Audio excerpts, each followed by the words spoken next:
오늘 말씀은 이제 계속되는 걸로 민수기 13장 말씀을 보겠습니다. 민수기 13장 오늘 말씀은 25절부터 33절 말씀까지를 읽도록 하겠습니다. 민수기 13장 25절에서 33절 말씀까지 이제 다같이 한 목소리로 읽겠습니다. 40일 동안에 땅을 탐지하기를 마치고 돌아와 바란 광야 가데스에 이르러 모세와 아론과 이스라엘 자손의 온 회중에 나와 그들에게 배모하고 그 당시 말을 보이고 모세에게 보고하여 가로되 당신이 우리를 된 땅에 하신 일을 과연 땅과 꿀이 그 땅에 흐르고 이것은 그 땅의 신관이니라. 그러나 그 땅 범위는 강하고 성은 견고하고 심히 극난하니라. 거기서 야자손을 보았으며 만약에 믿는 남방땅에 하고 헷과 여부신과 아모리 있는 산지에 하고 가나안 있는 베델과 유다가에 하리라. 자, 그 다음에 우리가 또 한 목소리로 읽도록 하겠습니다. 왜냐하면 숨이 찬 것 같아서 그래서 조금 큰 목소리로 읽겠습니다. 30절부터요. 시작. 할례비 모세 앞에서 백성을 안돈시켜 가로되 우리가 또 올라가서 그 땅을 취하자 능히 이기리라 하나 그와 함께 올라갔던 사람들은 가로되 우리는 능히 올라가서 그 백성을 치지 못하리라. 그들은 우리보다 강하니라 하고 이스라엘 자손 앞에서 그 탐지한 땅을 악평하여 가로되 우리가 두루 다니며 탐지한 땅은 그 거기를 지키는 땅이요 거기서 본 모든 백성은 신장이 장대한 자들이며 거기서 또 네피림 후손 아낙 자손 대장부들 모았나니 우리는 스스로 보기에도 그들의 보기에도 그와 같았을 것입니다. 여러분 아마 아멘 했는데 우리는 스스로 보기에 뭐 같다고요? 근데 아멘이다 이거죠. 우리는 스스로 보기에 메뚜기 같은데 아멘 이래도 오늘 메뚜기 여러분들 오신 걸 환영합니다. 이러면 안 되겠죠. 자, 메뚜기 같다. 오늘 말씀의 내용은 25절에 보니까 40일 동안 이제 이 누군가가 땅을 탐지하기를 마치고 돌아왔어요. 40일 동안 40일만 한 달하고 며칠요? 열흘. 야, 이거 어려움을 금방 맞히시네. 굉장히 오늘 잘 될 것 같습니다. 40일 동안 땅을 탐지하기를, 땅을 살펴서 어떤 땅인데 잘 조사하고 거기에 무엇이 있는가 이런 것을 탐지하고 돌아왔어요. 그러면서 오늘 이야기들이 시작이 됩니다. 자, 그러면은 40일 동안에 무슨 땅을 탐지했을까요? 네? 오늘 가나안이라고 이렇게 나와 있나요? 27절에 보면은 당신이 우리를 보낸 땅을 탐지했다. 자, 그럼 당신은 여기서 누구겠어요? 모세. 우리는 누구겠어요? 백성들. 자, 이런 것을 우리가 잘 모르니까 이 말을 알기 위해서는 13장 처음부터 이제 나가야 됩니다. 그래서 13장 1절에 보면은 땅을 탐지기 위해 하기 위해서 어떤 일이 벌어졌어요. 13장 1절에 보니까 여호와께서 모세에게 일러 가라사대 하나님께서 모세에게 지금 말씀을 하세요. 그런데 보니까 2절 앞에 보니까 사람을 보내어 내가 이스라엘 자손에게 주는 가나안 땅을 탐지하게 하되. 아, 그렇군요. 하나님께서는 모세에게 지금 말을 하는데 사람을 보내어서 하나님께서 이스라엘 자손에게 주기로 약속을 한 그 가나안 땅을 탐지하도록 말씀을 하셨다는 것이에요. 이스라엘 백성이 지금 어디에 있는지 아세요, 여러분? 지금 땅을 탐지하는 어디에 있어요? 네, 바란 광야. 그 16절에 보면은 12장 16절에 보면 그 후에 백성이 하세롯에서 진행하여 바란 광야에 진을 치미라 이렇게 됐어요. 또 그리고 3절에 보면 모세가 여호와의 명을 쫓아 바란 광야에서 그들을 보내었으니, 그러니까 지금 바란 광야에 있어요. 그럼 바란 광야에 있는 이 사건이 너무나 소중한 사건이에요. 지금 민수기 13장은 신명기 1장하고도 서로 일치가 되고 그런 말씀인데, 민수기 13장은 광야 생활에서 너무나 중요한 사건이 일어났던 일이에요, 사실은. 그래서 오늘 이 말씀을 우리가 13장, 14장을 통해서 도대체 무슨 일이 있었는가를 우리가 찾아보는 것이에요. 지금 이스라엘 백성들은 애굽 땅에서 하나님의 은혜로 지금 나와가지고 얼마가 지났는가 하면 1년하고 한 2달이 지났어요. 거의 1년하고 한 달 지난 다음에 한 20일 되는 그 시점에서 하나님께서 시내산에서 떠나도록 했죠. 1년 동안 시내산에서 머물러 있었거든요. 그리고 떠나라고 해서 지금 떠나가지고 바란 광야까지 왔어요. 여기까지 오는데 시간이 얼마 안 걸렸어요. 근데 그 중에 어떤 일이 있었는가 하면은 불평하는 소리가 하나님께 들려가지고 그들이 다베라라고 하는 거, 그 진중에 불이 나는 화재 사건이 있었어요. 우리가 다 알죠, 기억하죠? 화재 사건이 있었고, 그 다음에 어떤 사건이 있었는가? 어떤 사건이 있었어요? 이정은 집사님은 이걸 아실 것 같은데, 지난번에 제목도 딱 얘기하는 걸로 봐서 무슨 사건이 있었죠? 2주일이나 지난 걸 어떻게 알겠습니까? 아니, 어제 일도 좀 알기 힘든데, 바로 뭐냐면 탐욕의 무덤이라고 하는 사건이었어요. 고기 좀 먹게 해주세요. 만나 지겨워 죽겠어요. 그런 얘기가 있었죠. 그래서 하나님께서는 뭘 고기로 줬다고요? 메추라기를 해가지고, 메추라기 얼마나 쌓였다고요? 2규빗 1m 정도로 고기가 쌓였어. 그래서 그걸 놓고 이 사람들이 이빨 사이에 고기가 지금 아주 씹히기도 전에 하나님이 징계 내리셔서 그 사람들이, 수많은 사람들이 죽게 되었죠. 그것을 우리가 기브롯 하다와 탐욕의 무덤이라고 하는 사건이라는 것을 알았어요. 그리고 나서 이스라엘 백성들은 또 출발했죠. 지난주에 어떤 사건이 있었는지 아세요? 12장에서 모세에게 아론과 미리암이 문제를 삼았어요. 무슨 일 때문에? 이제 겨우 이렇게 하니까 지난주 건 조금 생각이 나요. 이디오피아 여인인, 흑인 여인인 이 구스 여인을 데리고 살게 됐죠. 결혼하게 됐죠. 그러니까 미리암과 이 아론이, 형님과 누나죠. 누나가 문제를 삼았던 것이에요. 그런데 그러다가 결과는 어떻게 됐죠? 네, 누님이 문둥병에 걸리게 되고 7일 동안 진 밖에 있다가 들어와서 낫게 되었어요. 그리고 그들이 거기서 떠났어요. 그것이 바로 어디냐면 하세롯이라고 하는 땅인데, 거기서 출발해가지고 바로 오늘 머무르고 있는 이 바란 광야로 왔습니다. 바로 이 바란 광야인데, 여기 지점 이름은 가데스 바네아라고 하는 것입니다. 가데스 바네아. 출애굽 사건에서 가데스 바네아 있었던 이 사건은 너무나 귀중한 사건이에요. 여기서 무슨 일이 있었냐? 가데스 바네아라고 하는 동네는, 이 지점은 출애굽을 하고 나서 1년 한 2달 지난 곳인데, 여기서 하나님께서 약속하신 가나안 땅을 탐지하고 정탐을 하도록 사람을 보냈다는 것이에요. 이 말은 뭐냐면, 가나안 땅이 예를 들어서 아직도 한 30년 가야 되는 땅을 정탐하겠어요? 그건 아니잖아요. 그죠? 정탐을 한다는 얘기는 이제 다 왔다는 얘기예요. 이제 눈앞에 그것이 보인다는 얘기예요. 그러니까 들어가기 직전에 거기 한번 정탐을 하고 싶은 거예요. 바로 가데스 바네아. 이 땅은 이스라엘, 우리 하나님께서 주시기로 한 이 가나안 땅의 바로 밑에 부분에 위치하고 있어요. 이제 한 하루 이틀 거리면 가나안 땅을 들어가는 이런 순간이에요, 지금. 그러니까 이스라엘 백성들이 하나님께, 하나님, 우리 좀 가나안 땅 좀 보고 싶어요. 이렇게 말을 해서 하나님께서 보내셨을까? 아니면 하나님께서 너희들 궁금하지? 가나안 땅에 가봐라. 이랬을까? 어느 게 맞을까요? 어느 게 맞겠어요? 이스라엘 백성들이 이제, 왜냐하면 가나안 땅에 다 왔으니까 보고 싶어서 하나님, 우리가 가나안 땅 좀 한번 정탐을 하겠어요. 이렇게 했기 때문에 허락을 했을까?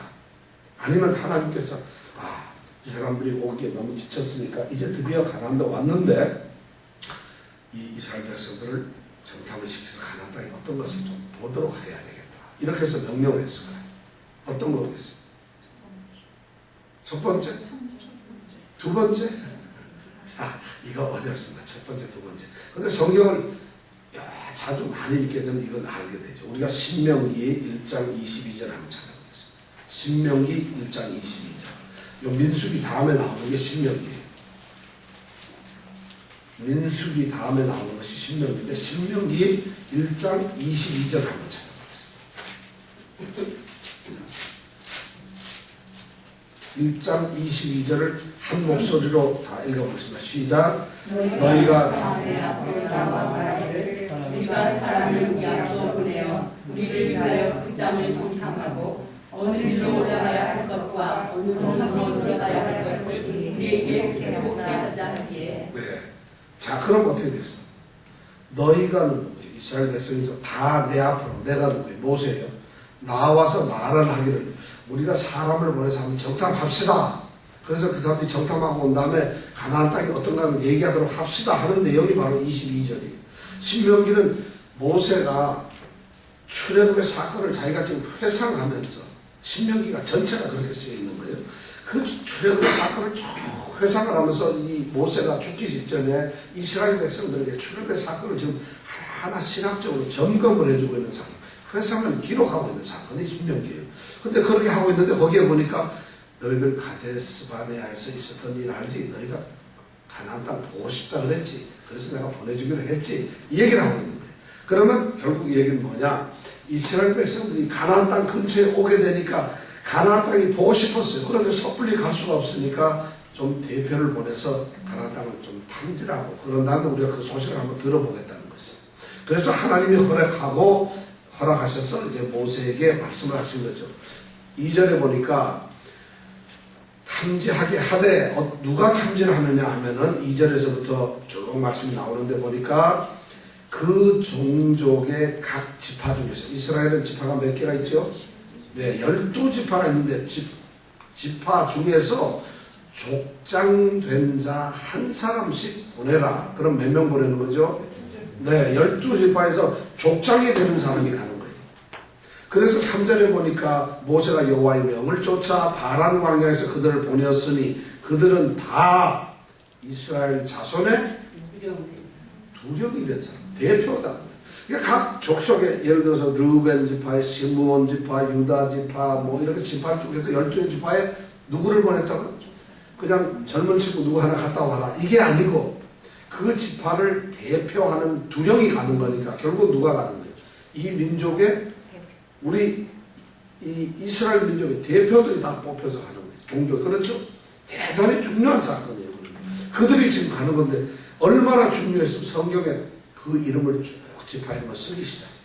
그래가지고 몇 절까지 썼는가 하면은 16절까지 이름을 썼어요. 여기서 우리가 주목해야 될 이름이 있어요. 이것을 썼던 이유 중에 하나는 제가 보기엔 하나님께서 이걸 왜 쓰라고 그랬을까? 이름이 그렇게 각 사람 대표로 나가는 이름이 중요했을까? 뭔가 의문이 있어요. 근데 이 중에서 특별히 중요한 두 사람이 있어요. 한번 여러분들 말씀을 보면서 3절부터 4절부터 16절까지 훌륭하게 기억된 사람 두 분만 한번 얘기해 보겠어요? 누구요? 이 정도면 성경을 미리 아는 거예요. 그 다음 안 읽어봐도 알 정도니까. 바로 6절에 나오는 누구요? 6절에 나오는 누구? 네, 갈렙. 갈렙은 그냥 갈렙 이러면은 성경을 한 20% 정도 아는 사람이에요. 조금 더 나가면 여분네의 아들, 그럼 한 50% 정도 아는 거고. 그 다음 조금 더 나가면 유다지파. 유다지파라는 건 무슨 뜻이죠? 앞으로 이스라엘의 역사를 이끌어가는 지파예요. 다시 말해서 다윗 왕이 거기에서 나오고 솔로몬 왕, 다윗 왕국이 세워지는 게 바로 유다 지파를 통해서 세워지는 것이에요. 그러니까 유다 지파의 다윗 왕의 선조가 바로 누구죠? 이 갈렙이라는 사람이에요. 그럼 예수님의 조상이 바로 이 갈렙이라는 사람이에요. 그러니까 갈렙이 너무 중요한 족장이죠. 자, 갈렙 기억을 해두시고, 그 다음에 또 한 사람 누구요? 예. 8절에 보니까 누구라고 되어 있죠? 호세아라는 사람이 또 유명해요. 호세아는 누구의 아들? 누구 아들요?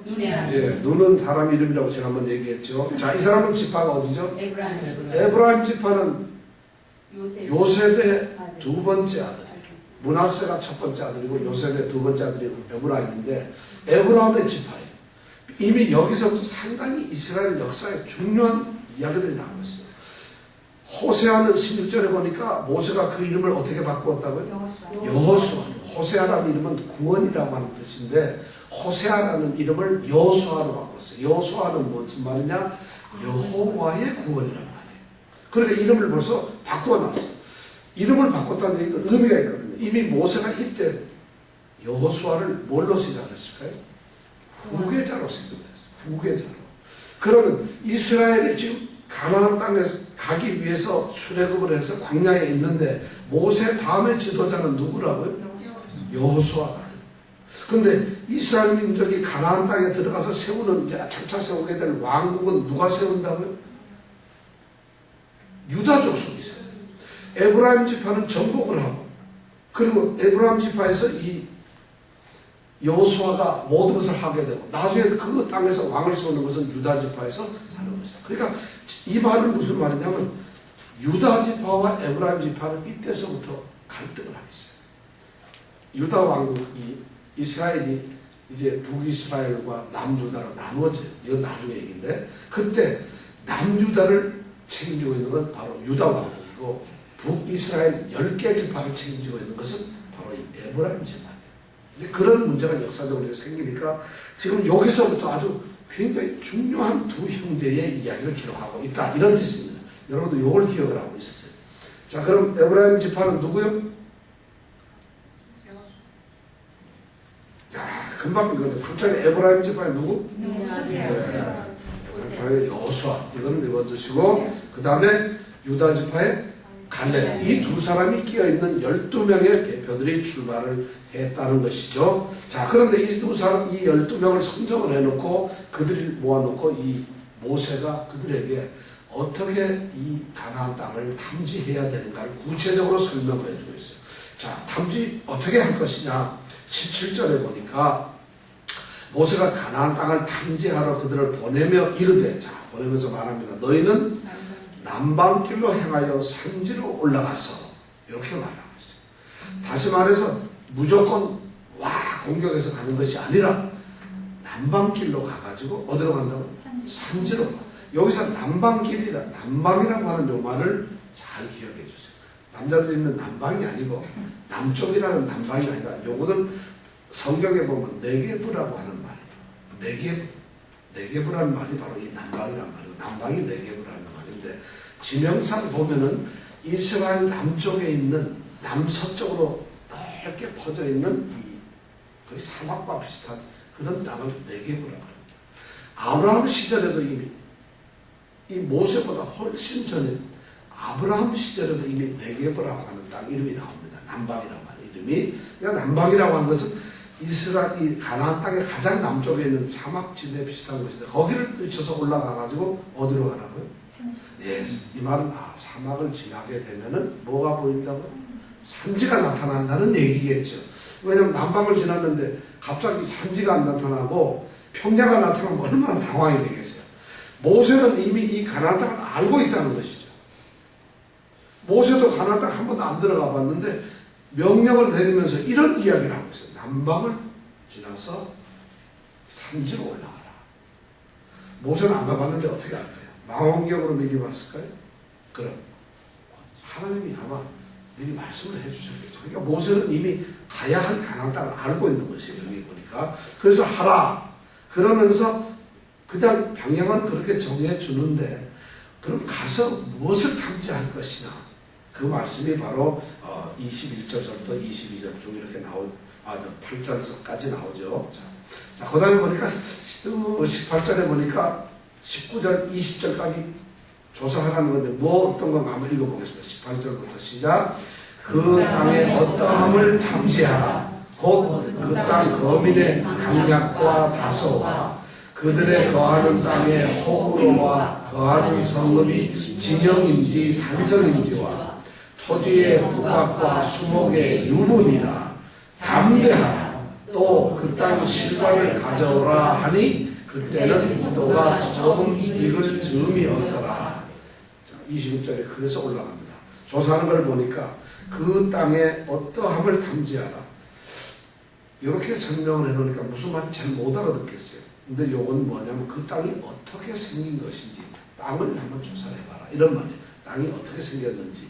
그래가지고 곧 그 땅 거민, 그 땅에서 살고 있는 사람들이죠. 거민의 강약이란 뭐예요? 그렇지. 그 살고 있는 사람들이 얼마나 강한 사람들인지 약한 사람인지. 그 다음에는 또 뭐죠? 얼마나 많은지 진짜. 적은지 자 숫자 다 그런 걸 파악하라는 것이에요. 아주 구체적으로 좀 사람을 파악하라는. 그 다음에 보면은 뭐예요? 그들의 거하는 땅, 그 사람들이 지금 살고 있는 땅이 호불호는 뭐예요? 호불호. 이게 무슨 말이에요?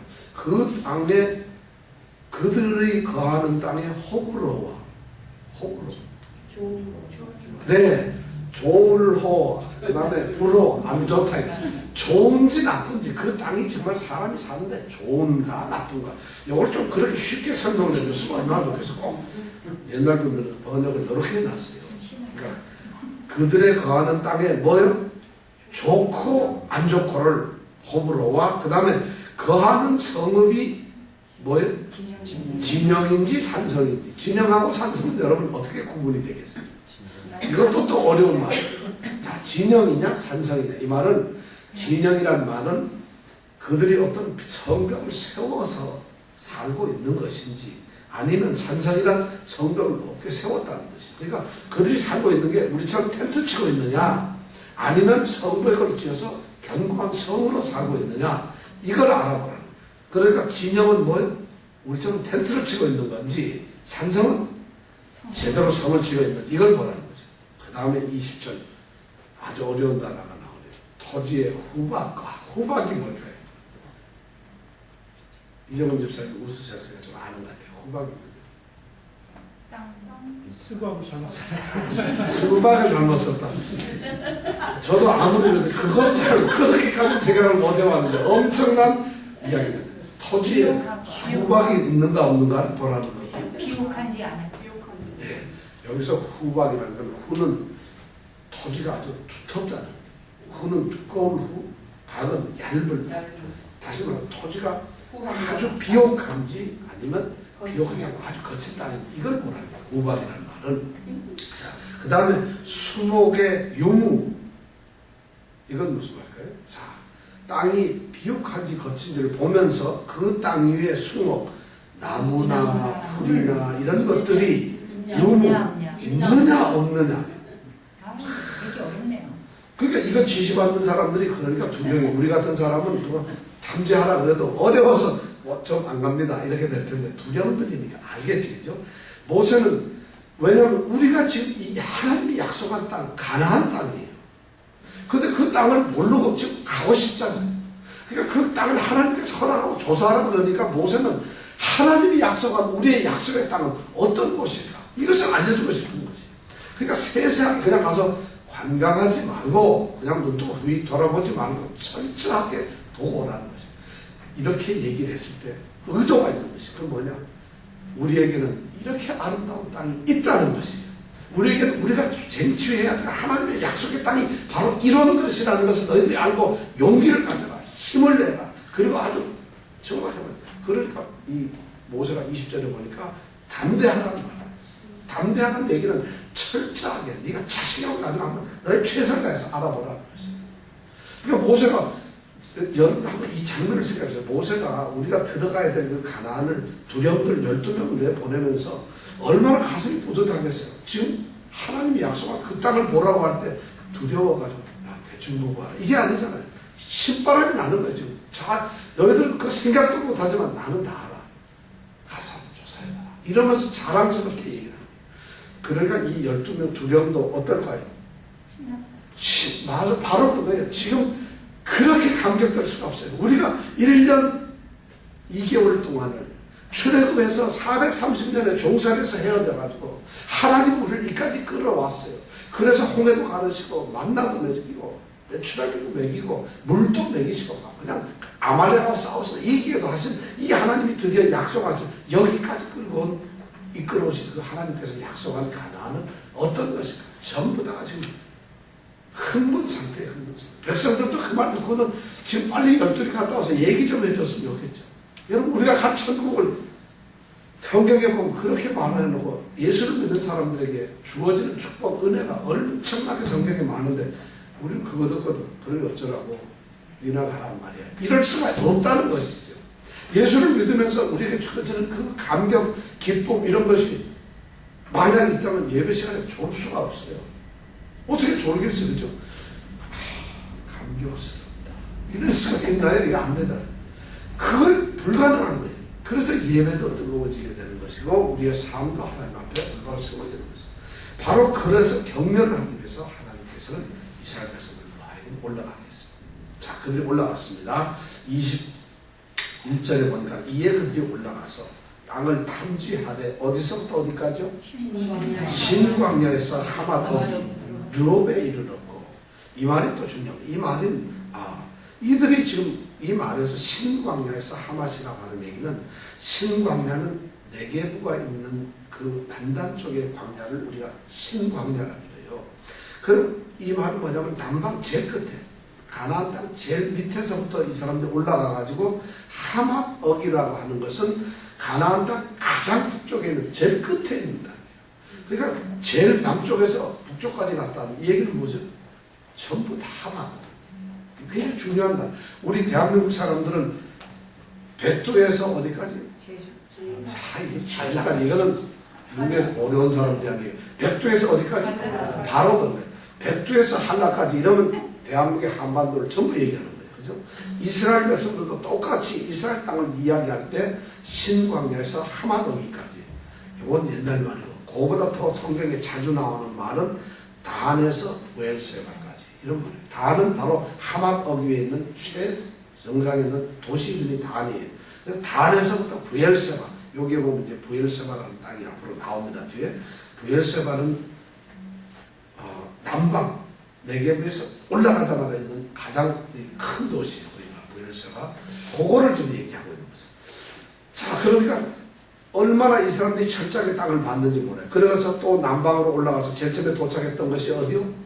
헤브론이라는데 22절에는 올라갔어요. 자, 그리고는 쭉 받고 또 23절에 보니까 에스골 골짜기에 이르러서 거기서 뭐를 땄다고요? 포도를 한 송이 땄어요. 그런데 그래서 그 포도 송이가 달린 그 가지를 둘이서 메고 와요. 그죠? 포도 한 송이가 달린 가지를 누가 메나요? 둘이 메고 있어, 막대기. 여러분, 포도 생각해요. 포도 한 송이가 달려있는 가지가 있어요. 그걸 잘라가지고 막대기에다 껴서 둘이 메고 온다는 거. 이건 놀고 있다는 게 말이 안 되잖아요. 그럼 여기서 무슨 생각이 딱 드나요? 포도가 거봉도, 보통 포도 하나 이런 정도 될까요? 굉장히 포도가 크다는 얘기예요. 그래서 포도 한 송이를 잘라가지고 그 나무가지를 걸고 온다는 얘기인데, 한 송이 우리가 들고 올 수 있어요. 그런데 그걸 가지에 나무에 걸어가지고 둘이서 내고 오는 거예요. 둘이 들고 오는 거예요. 이 얘기는 뭐냐? 포도가 굉장히 크다는 거죠. 거봉이라는 거예요. 그러니까 오죽하면 포도가 얼마나 컸으면 이 사람들이 그 골짜기, 포도를 땄던 골짜기 이름을 뭐라 그랬다고? 에스골. 에스골이라는 말이 바로 포도송이 이런 뜻이라는 거예요. 얼마나 컸으면. 그러니까 지금 가나안에 이 탐지한 사람들이 기분이 어때요? 야, 젖과 꿀이 흐르는구나. 정말 포도송이 이렇게 크다면 나중에 들어가서 포도 시커멓게 크구나 이런 생각. 너무 땅이 좋지 않겠어요? 그죠? 그런 감정을 가지고 지금 이 땅을 경탐을 하고 드디어 내려왔어요. 25절서부터가 바로 내려왔다는 거였어요. 자, 보고를 합니다. 우리 오늘 성경에 이런 말씀이에요. 자, 보고를 하는데 27절부터 29절까지는 이제 그 보고 내용을 쭉 쓰는 겁니다. 26절에 보니까 실과 따온 거 이제 그걸 막 보여주면서 27절에 총괄 보고를 하는데 땅은 어떻다고 그래요, 그들이? 자, 우리가 땅을 가봤더니 그 땅이 어떻다고? 젖과 꿀이 흐른다. 무지무지하게 비옥하고 좋다는 것이죠. 땅은 합격이야, 안 합격이야. 지금 감격해서 죽겠어요. 땅이 너무 좋은 거예요. 젖과 항상 하나님께서 우리에게 말씀하는 젖과 꿀이 흐르는 땅으로 내가 너희를 인도할 것이다. 모세가 또한 그 백성들을 향해서 그렇게 말했던 젖과 꿀이 흐른다. 우리가 갈 천국은 바로 그런 곳이라는 거예요. 하나님이 거짓말하지 않았다. 속이지 않았다. 하나님이 약속한 대로 그 땅은 너무 좋은 땅이라는 거예요. 젖과 꿀이. 이 12두령이 가서 그것을 눈으로 보고 확인하고 있어요. 그런데 거기에서 산물을 가져오라고 해서 산물을 실제로 포도 한 줄 가지고 왔잖아요. 그죠? 그 가져와서 백성들이 먹진 않았을 거예요. 아마 제가 보기 그걸 쭉 지나면서 볼 거예요. 음에 뒤따 큰 거 저런 포도가 어디 있어? 놀랬을 거 아니겠어요? 들고 왔으니까. 그러니까 산물이 벌써 포도 하나를 보면 수박은 뒷덩이 많아겠구나. 뭐 자기네도 생각을 하겠죠. 생각에. 너무 좋은 산물을 이제 확인했어요. 자, 그 다음에 그 다음에 문제. 거민을 보니까 28절에 보니까 28절. 그 땅 거민은 어떻다고? 강하고 집이나 이런 건 다 해야 돼. 사람들이 살고 있는 사람이 굉장히 강해요. 그리고 성읍이 아주 견고해요. 커요. 그 다음에 그 성읍 보니까 사람들 보니까 지역별로 29절에는 아말렉 족속들은 어디 살고, 가나안 족속이나 헷 족속은 어디서 살고, 여부수 족속은 어디 살고, 아주 구체적으로 설명을 잘해서 총괄 보고를 딱 끝냈어요. 29절까지는 문제가 없어요. 이스라엘 백성들이 아주 철저한 제대로 된 탐지를 해서 사실 보고를 했어요. 그런데 30절에 보니까, 자, 30절에 보니까 갈렙이 모세 앞에서 백성을 안돈시켜 가로되. 여기서 안돈이라는 말이 무슨 말일까요? 좀 조용하게 시켰다는 거예요. 그럼 백성들이 어떻게 했어요? 시끄러웠다는 얘기죠. 그러니까 갈렙이 일어나가지고 잠깐 좀 조용하세요. 조용. 왜 시끄러웠을까요? 문제가 생겼다는 거죠. 다시 심각. 백성들이 좋아가지고 막 이랬으면은 조용시킬 필요도 없어요. 근데 막 시끄러우니까 조용하게 시켰다는 얘기는 지금 문제가 심각하게 생겼다. 갈렙이 하는 얘기가 뭐예요? 자, 우리가 곧 올라가서 30절에 보니까 그 땅을 취하자. 능히 우리가 이길 수 있다. 이라는 얘기예요. 그 얘기를 갈렙이 하고 있어요. 지금 갈렙은 흥분돼가지고 백성들이 막 그냥 떠드니까 거기서 잠깐 조용. 심각한 분위기가 조용하게 되니까 갈렙이 얘기를 합니다. 이스라엘 백성이 다 모였는데 거기서 소리를 외칩니다. 자, 올라가자. 그 땅을 취하자. 우리는 이길 수 있다 하고 소리를 질렀어요. 그런데 31절로 딱 넘어가면은, 자, 한번 같이 읽어보시죠. 31절 시작. 그와 함께 올라갔던 사람들은, 자, 그와 함께 올라갔던 사람들은 몇 명? 그럼 요 나머지는 몇 명? 11명. 여호수아는 빼고 10명. 여호수아는 여기 등장은 안 하지만 그 다음 14장에 보면 바로 등장합니다. 자, 10명은 뭐라고 얘기하느냐? 그와 함께 올라가. 시작. 그와 함께 올라갔던 사람들은 가로되. 우리는 능히 올라가서 백성을 치지 잠깐.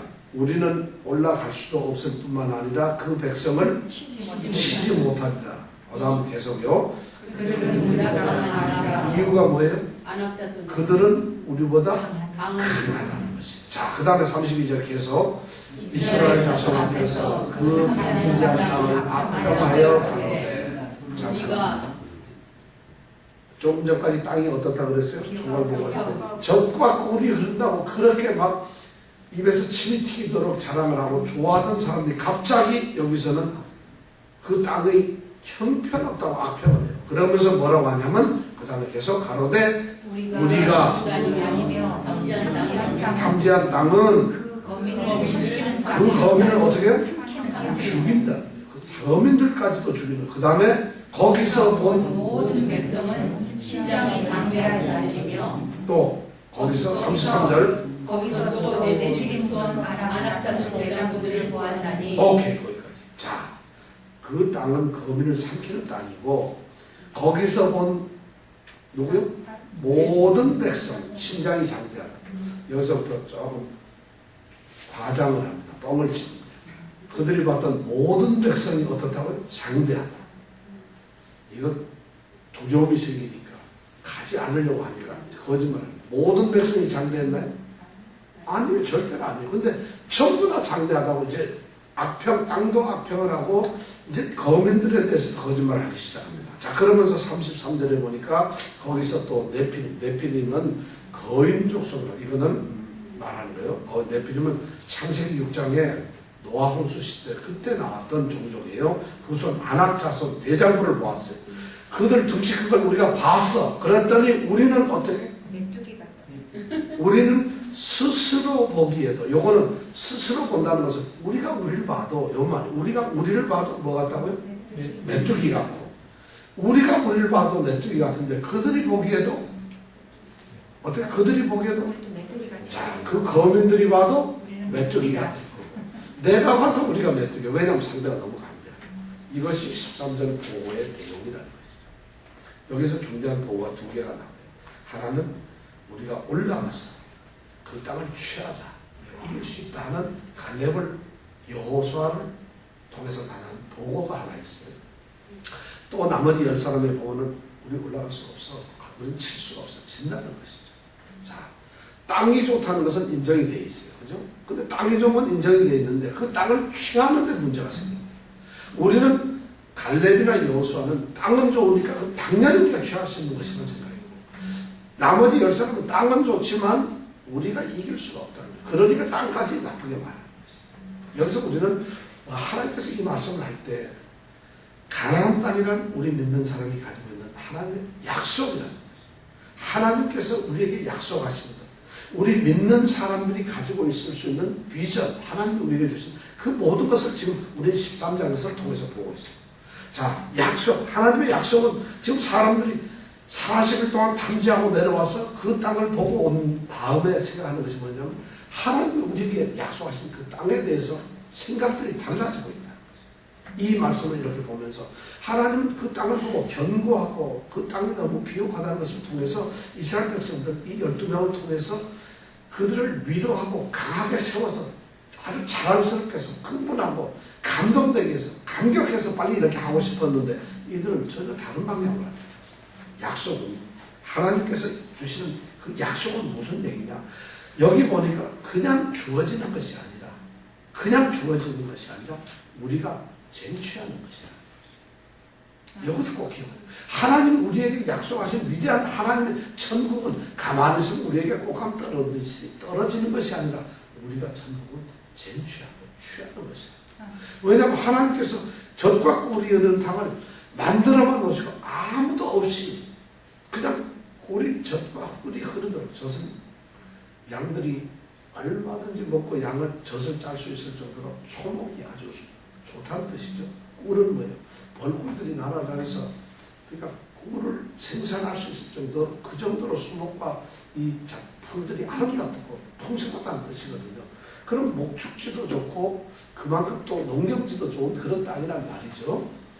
그런 땅을 하나님께서 약속을 하시고 그대로만 놔두셨으면 얼마나 좋겠어요. 그냥 그런 약속에 들어가기만 하면 되잖아요. 약속의 땅은 바로 약속은 그냥 주어지시는 게 아니에요. 하나님께서 우리에게 믿는 자들에게 주는 그 위대한 하나님의 그 언약들, 이것은 그냥 주는 것이 아니라 바로 우리가 고난도 당하고 지난주 설교처럼 고난을 거쳐서 힘들고 우리가 쟁취하는 것이다. 그런 것을 우리에게 주고 있습니다. 여러분, 믿음을 가지고 여러분들이 만약 약속된 게 있다면 여러분 공짜로 얻을 생각하지 마세요. 하나님께서 우리가 함께해서 이렇게 주신다는 것이에요.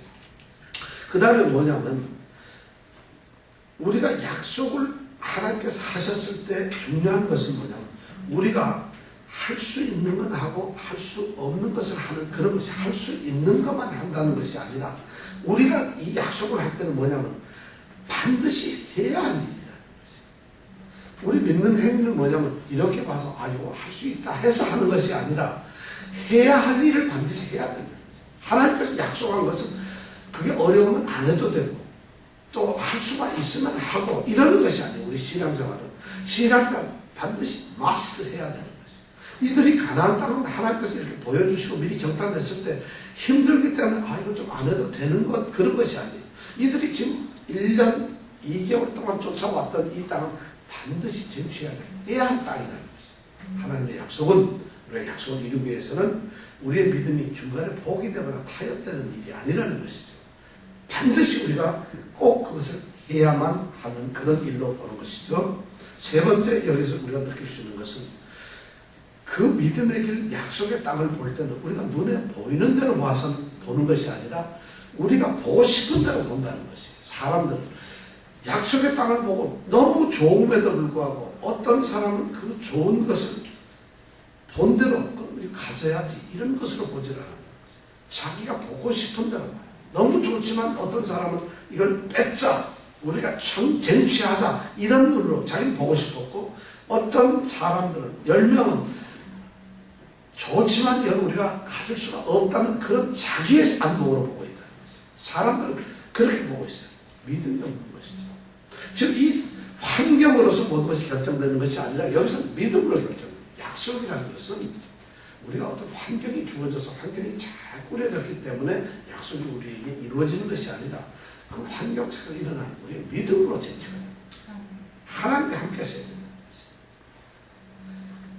이런 것을 우리가 참 환경으로 우리는 생각하고 있어요. 여기에서 이천 이스라엘 백성들이 대표 12명이 가가지고 엉뚱한 소리를 하고 있다는 거죠. 만약 우리에게 이런 질문을 던 여러분들이 한 사람 한 사람 12명 중에 한 명으로 뽑혀가지고 갔었대 이런 문제가 있으면 어떨까요?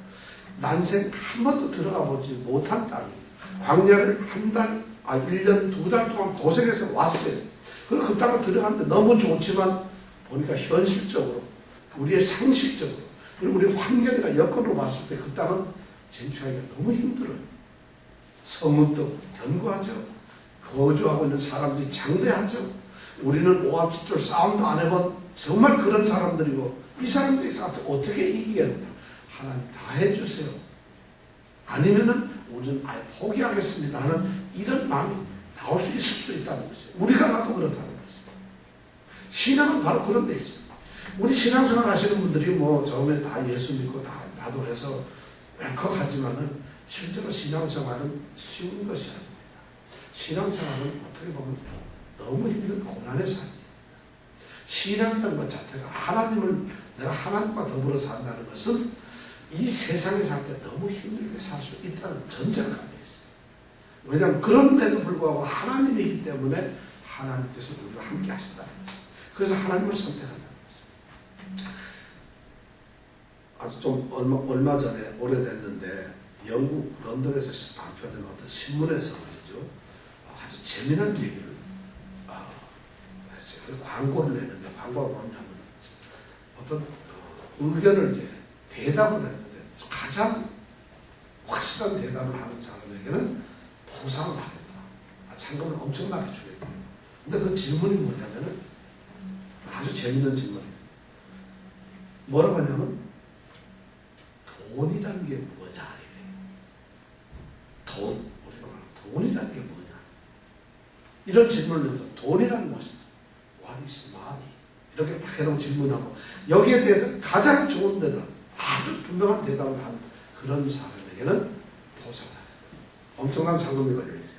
여러분들 한번 생각해보세요. 돈이 뭐예요? 돈. 힘. 정말 좋은 거. 돈이 뭘까요? 이재명 님 빨리 하세요. 돈, 몰라요? 돈이 뭐예요? 돈. 여러분 돈 어떻게 해서 돈이 뭐예요? 돈이라는 무엇이다? 삶. 그럼 내 생명이다 이 얘기지, 그죠? 돈은 생명이다. 왜? 알리는가? 자, 돈이 뭘까? 돈이란 무엇일까? 이런 질문을 했어요. 그런데 신문 배달하는 한 소년이 여기에 답을 썼는데 너무 중요한 답을 썼어요. 그리고 그게 1등으로 당첨됐어요. 그 소년이 뭐라고 썼습니까? 제가 읽어드릴게요. 천국 가는 것만 빼고는 온 세상 어디든지 통과할 수 있는 통행증이다. 이렇게 써놨어요. 돈이란 뭐냐?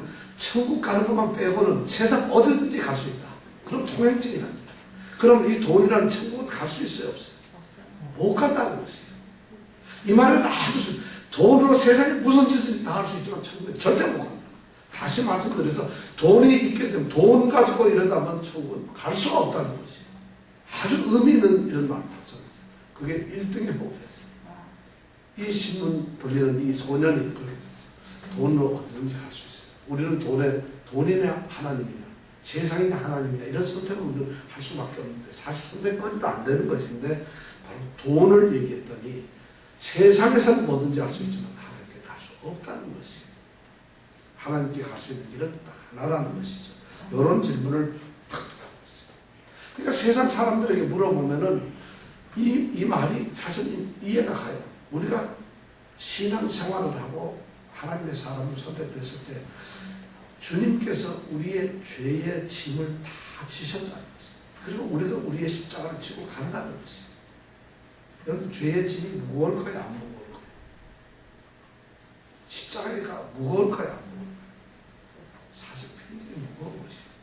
그런데 세상 사람들, 이 사람들은 죄의 짐이나 십자가가 무겁다고 생각하지 않아요. 죄는 무거운 것이라고 생각 안 해요.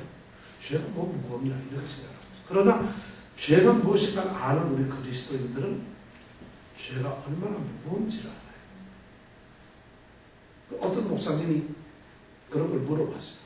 예수 믿지 않는 사람들에게 사람에게 물어봤어요. 당신 죄의 짐이 얼마나 무거운 줄 아세요? 그러니까 이 세상 사람, 예수 믿지 않는 사람, 죄가 짐이 뭐 있겠어요? 뭐가 무겁겠어요? 이렇게 대답을 했다는 거죠. 그때 목사님이 뭐라고 대답을 했는지 알아요? 시체에게는 아무리 무거운 짐을 올려도 무게를 못 느낍니다. 집덩이만한 산을 올려놔도 시체는 무게를 못 느낍니다. 살아있는 사람은 돌덩이 하나만 올려도 무겁습니다. 이렇게 맞죠? 세상 사람들은 죽어있는 사람들, 아무런 것을 깨닫지 못하는, 살았다고 하지만 죽어있는 존재들, 그들에게는 십자가나 하나님께서 우리에게 말하는 그 죄의 무게가 뭔지 몰라요. 만약 예수를 믿으면서도 죄가 준 그 중압감과 죄가 얼마나 무겁고 우리가 해결할 수 없는 그런 거라는 것을 모르는 사람, 아무것도 아니고 죄에 대해서 너무 쉽게 생각하는 사람은 제가 보기엔 예수를 믿지 않는 사람, 죽어있는, 영이 죽어있는 사람, 영이 살아있는 사람, 산 사람은 무게를 느낄 수 있다. 시체는 못 느껴. 그런 이야기를 목사님이 하셨다. 바로 오늘 이 말씀에서 우리가 판단에 어떤 가치관, 선택권, 가치관을 할 때 똑같이 정말 믿음의 눈으로 보는 사람은 이것이 하나님이 약속한 땅이고 지금까지 하나님이 약속을 하신 것이 하나하나 전부 지켜주셨고, 그러면 이제 그 앞에 와서는 이 땅은 당연히 우리가 갖는 것이고 올라가면 끝나는 거예요. 이것이 믿음인데 이 10명의 두령들은 그것을 포기한다. 못 가겠다는 거죠. 그들이 강하다는 거죠. 아무리 하나님 좋은 거라 하더라도 저는 이 길을 갈 수가 없습니다. 왜냐하면 그 길을 접근하기에는 해결해야 될 문제들이 너무 많아요. 상식에도 맞지 않아요. 현실적으로도 맞지 않아요. 조건이 우리가 그걸 할 수가 있는 것이 아닙니다. 신앙은 바로 이런 핑계에서 나오는 것이 아니라는 것이죠. 우리가 전적으로 하나님을 신뢰하고 의지할 때 그때 비로소 이 사람들이 갈 수 있는 것이 가나안이라는 것을 알려줍니다. 안타까운 일이죠. 우리 그리스도인들은 바로 이것을 알아야 됩니다. 이것을 안다는 것이 뭐냐면 자기가 누구인 것을 안다는 것이죠. 자기 신앙이 뭐냐, 너 믿음 있냐 없냐, 이걸 물어볼 때 내가 신앙이 있는가 없는가를 알 수 있는 딱 하나는 내가 누구인가, 자기 정체성을 아는 거죠. 신앙이 자기가 그리스도인이라는, 예수를 믿는 그리스도인이라고 하는 것을 아는 사람, 그 정체성을 가지고 있는 사람, 그대로 사는 사람들이고, 그거 자기가 누군지 모르고 살아가는 사람은 막 가는 거예요. 우리 그리스도인들이 이 세상에서 이길 수 있는 길은 내가 그리스도인이라고 하는 것을 아는 것이에요. 사무엘상 17장에 보면은 다윗이라고 하는 한 젊은 아주 어린 소년이 당시에 블레셋의 최고인 골리앗과 싸움을 하는 그 장면이 나와요. 17장에. 그런데 다윗이 이제 물맷돌과 막대기를 하나 들고 골리앗과 싸우려고 나가요. 그때 골리앗이 뭐라 그러는지 알아요? 야, 너 나 개처럼 생각해서 몽둥이 하나 들고 왔느냐? 이런 말을 해요. 실제로 이 골리앗이 내가 개냐? 너 나를 개로 알고 막대기 들고 왔어? 가소롭다는 얘기죠. 그때 다윗이 대답하는 게 뭐예요? 하나님의 군대, 하나님의 백성을 조롱하는 너를 대적하기 위해서 그 바로 하나님의 군대인 하나님 여호와의 이름을 가지고 난 나왔다. 이렇게 담대하는 얘기예요. 여기서 끝나. 정체성은 아니에요. 자기를 개로 알고 있느냐 하고 낄낄거리던 이 블레셋의 장수를 죽어가는 것이에요. 우리가 얼마나 자기 정체성을 안다는 것이 중요한지 모르겠어요. 사사기서 6장 우리가 기드온에 대해서 다 했죠. 기드온이 자기가 누군지를 몰랐을 때는 뭐예요? 포도주를 짜는 포도주 짙은 그 뒤에 방앗간 거기에서 타작을 하고 있었어요. 숨어서. 그래서 천사가 왔을 때, 사자가 왔을 때 뭐라고 그랬어요? 저는 이스라엘 백성 중에서 가장 약한 그런 사람이다. 그런데 이 천사가 기도를 뭐라고 불러요? 큰 용사요. 큰 용사요. 하고 기도를 부르는 거예요. 기도는 말 그대로 큰 용사가 되는 거죠. 자기 정체성을 안다는 것은 그만큼 중요한데 우리 그리스도인들이 오늘날 제가 보기에는 전도의 문도 내가 그리스도인이라는 것을 아는 사람들이 그리스도인답게 살 때 전도가 되는 것이에요. 내가 하나님의 축복을 받는 것도 믿음 생활이라는 게 뭐냐? 내가 누군가를 알고서 그대로 살아가는 거죠. 신앙은 나를 아는 것이 하나님과 나의 관계에서 하나님 나를 자녀를 삼았고 나 때문에 그 그 아들을 보내시고 죽으셨고, 그래서 나는 구원을 받는 존재고, 그리고 나는 영원한 생명을 얻는 존재다. 이것이 분명한 것이 바로 신앙이라는 것이에요. 그 사람이 믿음이 있느냐 없느냐, 그거에 나 교회 한 번도 안 빠졌습니다. 그거는 훌륭한 종교 생활을 잘 했다는 것이에요. 그것이 우리가 중요합니다. 예를 들어서 다 했는데 그런 것이 나쁘다는 것이 아니라 그 안에 그거 없이도 얼마든지 신앙생활을 할 수가 있다는 것이에요. 참 믿음이 없고 하나님과 나의 관계에서 분명한 정체성이 없이도 교회에서 장로도 되고 목사도 될 수 있어요. 얼마든지 봉사하고 신학도 가르칠 수가 있어요. 하나님이 원하시는 것은 네가 누구냐, 너희들이 누구냐. 그 무릎에 오늘 이 너희들이 가서 탐지하라는 이 말씀에 밑바닥에 깔려있는 것은 네가 누구냐. 그것을 알아. 이것 다 너희에게 주기로 약속을 하는 것이니까 그것을 보고 와서 너희들이 누구라는 것을 알고 그대로 제출하라는 것이 바로 오늘 믿음의 도전을 주고 있다. 근데 우리는 그것을 그런 것을 얼마나 소홀하게 생각하는지 몰라요. 사랑하는 성도 여러분, 여러분 누구세요? 만약 하나님께서 누구세요? 배은경 집사 누구세요? 저 집사예요. 이랬다면 땡이다 이거죠. 저는 하나님의 자녀입니다. 하나님이 들어가신 하나님의 사람입니다. 이렇게 대답을 할 때 하나님께서 기뻐하십니다. 그게 정답이라는 거예요. 제가 하나님 부를 때 저 목사인데요 이랬다면 하나님이 땡 바로 이런다. 중요한 것이 아니라 더 중요한 건 바로 우리가 하나님의 사람이다. 오직 너희는 택하신 족속이요 왕같은 제사장들이요 거룩한 나라요 그의 손이된 백성이라는 것입니다. 이것이 우리의 중요합니다.